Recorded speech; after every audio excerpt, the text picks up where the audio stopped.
এনসিপির মুখ্য সংগঠক আব্দুল হান্নান মাসুদ বলেছেন, আমরা দীর্ঘদিন ধরে বলছি সরকারের ভেতর সরকার রয়েছে।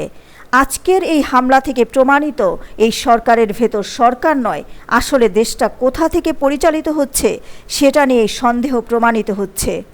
যারা আপনাদেরকে ক্ষমতায় বসিয়েছে আজ তাদেরকে রক্তাক্ত করছে আপনার প্রশাসন। আমরা দীর্ঘদিন ধরে বলছি সরকারের ভিতর সরকার রয়েছে। আজকের এই হামলা থেকে প্রমাণিত এই সরকারের ভিতর সরকার নয়, আসলে দেশটা কোথা থেকে পরিচালিত হচ্ছে সেটা নিয়ে এই সন্দেহ প্রমাণিত হচ্ছে। দেশ কি ডক্টর মোহাম্মদ ইউনূস স্যার পরিচালনা করতেছেন নাকি কচুঘাট থেকে পরিচালিত হচ্ছে তা আমাদের কাছে সুস্পষ্ট করতে হবে। কার নির্দেশে যৌথ বাহিনী বিপ্লবীদের উপর হামলা করে? আমরা এই ধরনের হামলা দেখেছি পার্টি অফিসের সামনে শেখ হাসিনার আমলে। বিএনপি, জামাত, গণঅধিকার পরিষদ প্রত্যেকটা দলের উপর হামলা করতে আমরা দেখেছি।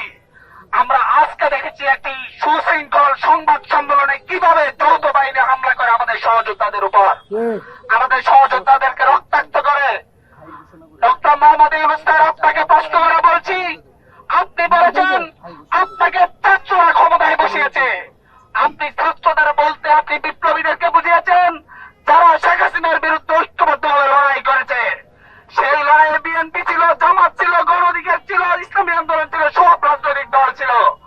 আর যারা আপনাদেরকে ক্ষমতায় বসিয়েছে আজ তাদেরকে রক্তাক্ত করছে আপনার প্রশাসন। আপনাকে জবাব দিতে হবে।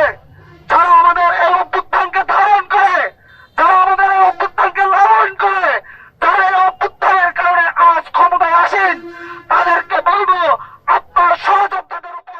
দিলরুবা খান, দৈনিক আ নিউজ।